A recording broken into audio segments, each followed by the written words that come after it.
गंगा।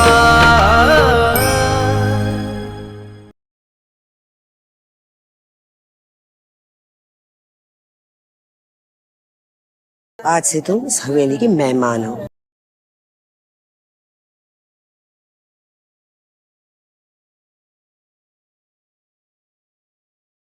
किसी भी चीज की जरूरत पड़े तो नौकरों से पूछने में संकोच मत करना।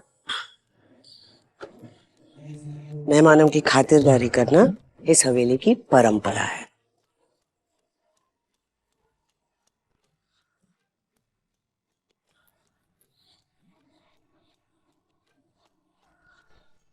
बेला, इसे मेहमान खाने ले जा। सफर से आई है, थकी हुई होगी।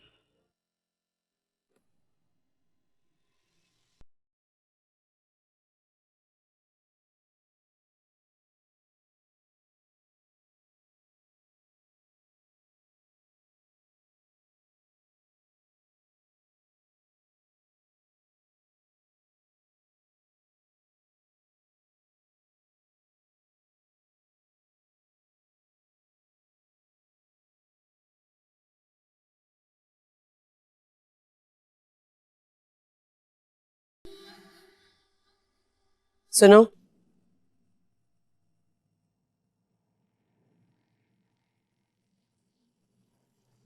हमने तो हमारे मेहमान का नाम ही नहीं पूछा है। नाम क्या है तुम्हारा? देवी साहिबा, इसका नाम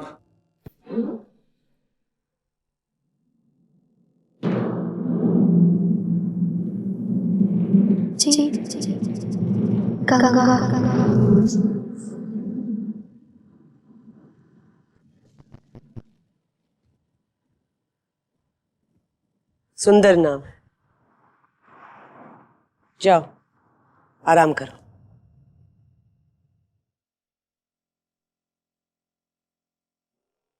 कैलाश जी, जी आपके बेटे के चेहरे पे थकान साफ झलक रही है। जी देवी साहिबा, आप ठीक कह रही है। इसे अपने साथ ले जाइए और आराम करवाइए। देखा देवी साहिबा तुम्हारा कितना ख्याल करती है। चलो।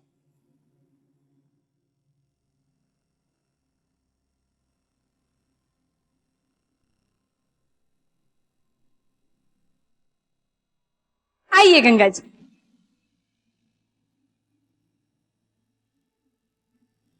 अरे, जब देवी साहिबा ने आपको माफी दे दी, इस हवेली का मेहमान बना लिया, तो फिर संकोच काहे का? आइए, अंदर आ जाइए। आइए ना। और जो किसी भी चीज की जरूरत हो तो हमें बता दीजिएगा, संकोच मत कीजिएगा बिल्कुल भी। कमरा पसंद आया ना आपको?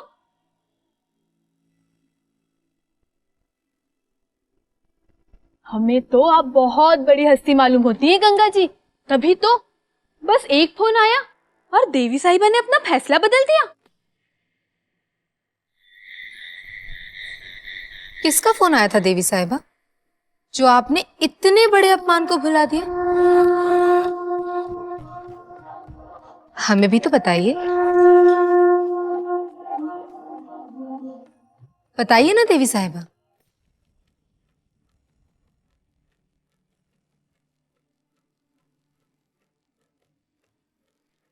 हमें जवाब सुनने की आदत है, सवाल नहीं। तुम अपने काम से मतलब रखो। हमें सिर्फ वही मुंह पसंद है जो हमारे आदेश के बाद खुला करते हैं।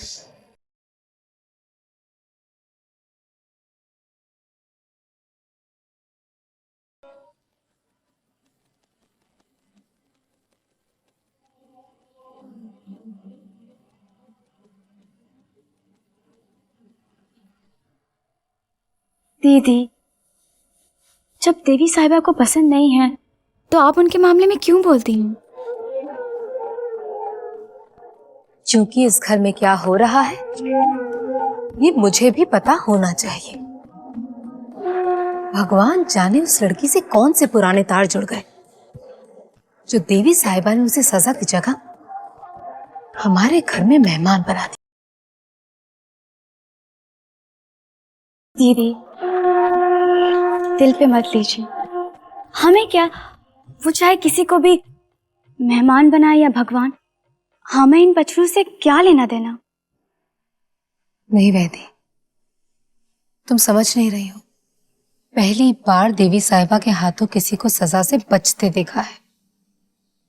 सजा तो दूर, उन्होंने तो उस अनजान लड़की को इनाम ही दे दिया। हमारे घर में उसे मेहमान बनाकर रख लिया। ये कोई छोटी बात नहीं है, ये बहुत बड़ी बात है।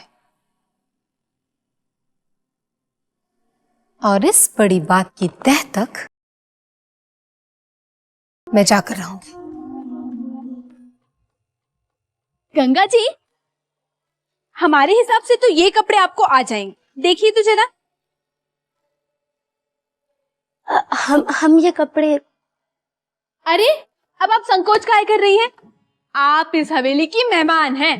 आप बस जल्दी से कपड़े बदल कर तैयार हो जाइए, तब तक खाना भी तैयार हो जाएगा। अब हम चलते हैं, हवेली का सारा काम हमें ही तो देखना पड़ता है। आप जल्दी से तैयार हो जाइए।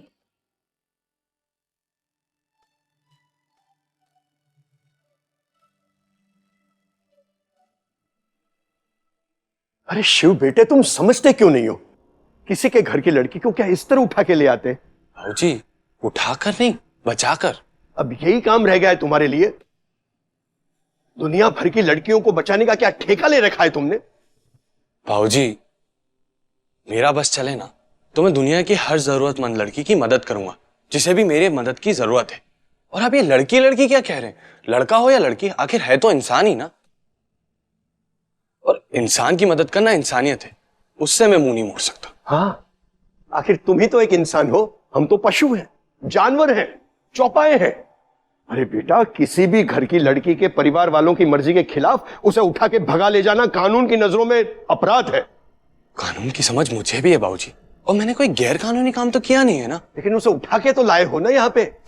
बाबूजी, आप बेकार में चिंता कर रहे हैं, ऐसा कुछ नहीं होने वाला। बाबूजी, अगर ऐसा कुछ हुआ तो आप पर आंच आने से पहले मैं उसे यहां से लेकर चला जाऊंगा।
अभी गंगा को क्या हो गया?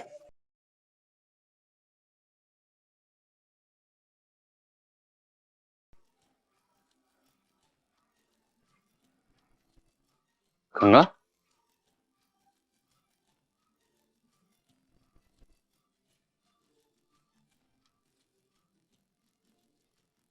क्या बात है गंगा? क्या हुआ? अरे तुम मुझे ऐसे क्यों देख रही हो?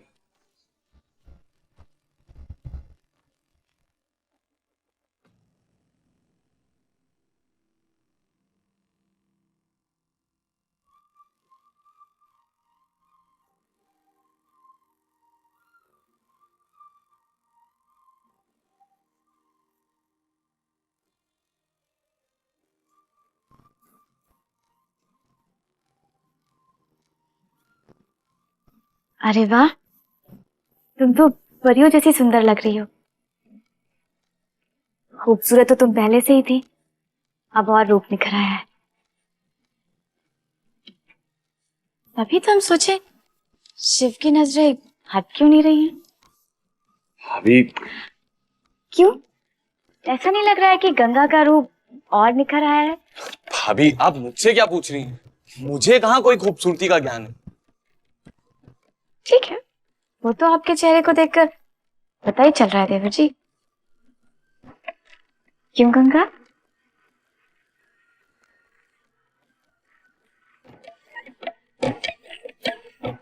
क्या भाभी, आप भी ना।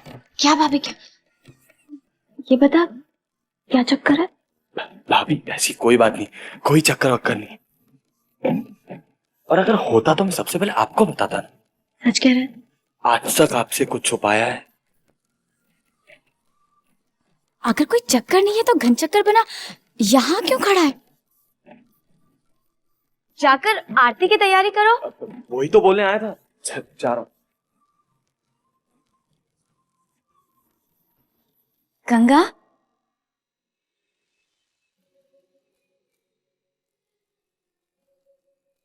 तुम सचमुच में बहुत प्यारी हो,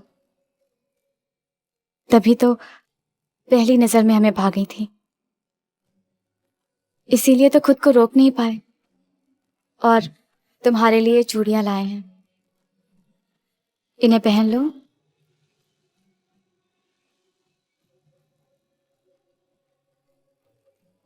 लेकिन ये चूड़ियां, अरे ये हमारी चूड़ियां हैं गंगा। पर आप हमें क्यों दे रही हैं?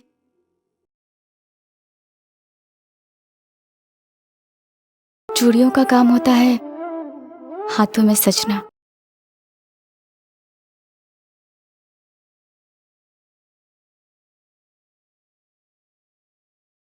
जब तुम्हें देखा तो दिल से एक आवाज आई, इन चूड़ियों की जगह इस डिब्बे में नहीं, तुम्हारी इन कलाइयों में है।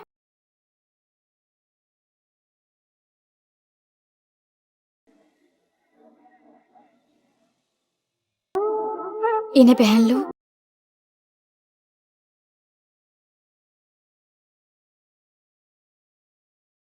लेकिन हम ये चूड़ियां कैसे? मना मत करना गंगा, हम बहुत प्यार से तुम्हारे लिए लाए हैं।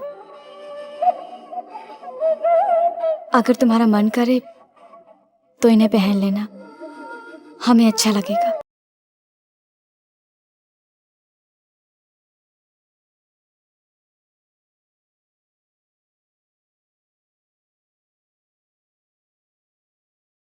हम चलते हैं, आरती का समय हो रहा है। तुम जल्दी आ जाना।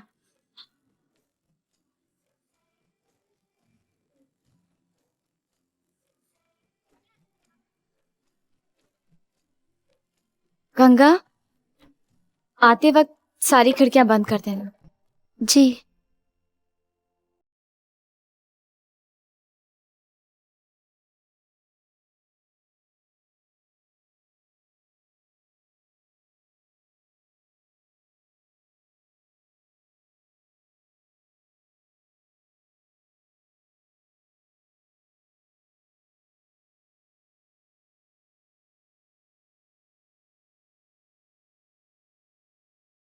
क्या करें हम?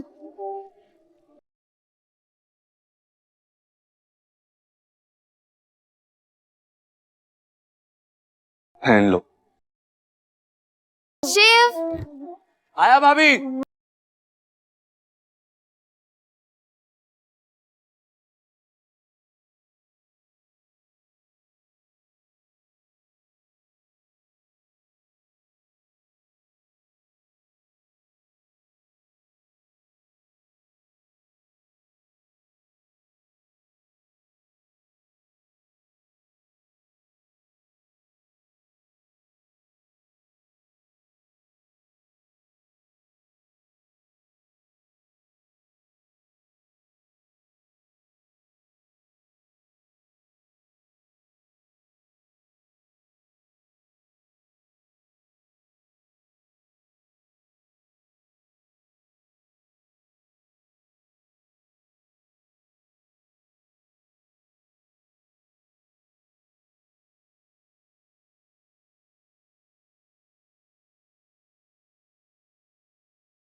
हम तो जानते थे कि जिस घर में इस श्रापित लड़की का वास होगा उस घर का मंगल कभी हो ही नहीं सकता।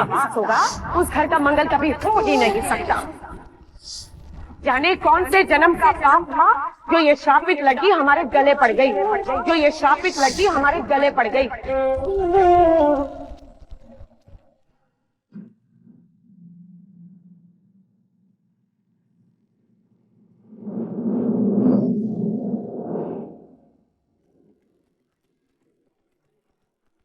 क्यों? अपने असली रूप को देखकर डर गई? यही तुम्हारी असलियत है गंगा। नहीं, शिव हमारे जीवन में खुशियां भर देंगे, हमें पूरा भरोसा है। इसीलिए तो वो हमें उस नर्क से निकालकर यहाँ लाए हैं। किसे धोखा दे रही हो? अपने आप को। तुम अगर स्वर्ग में भी चली जाओगी तो वहां भी तुम्हें नर्क ही मिलेगा, क्योंकि तुम श्रापित हो। श्रापित। तुमने जगह बदल ली, कपड़े बदल लिए, लेकिन क्या अपने इस शरीर को बदल सकती हो जिसमें दाग है? बोलो, नहीं बदल सकती ना? हमें शिव पर पूरा भरोसा है, वो हमारी जिंदगी में दुखों के बादल नहीं छाने देंगे। और अब हम तुम्हारी बिल्कुल भी नहीं सुनेंगे। तुमने हमें अपमान और तकलीफ के सिवा दिया ही क्या? हम शिव की सुनेंगे, शिव की। गंगा, ये तुम्हारा भरोसा बोल रहा है कि तुम्हारा प्यार? बोलो, चुप क्यों हो? कहीं तुम्हें शिव से प्यार तो नहीं हो गया?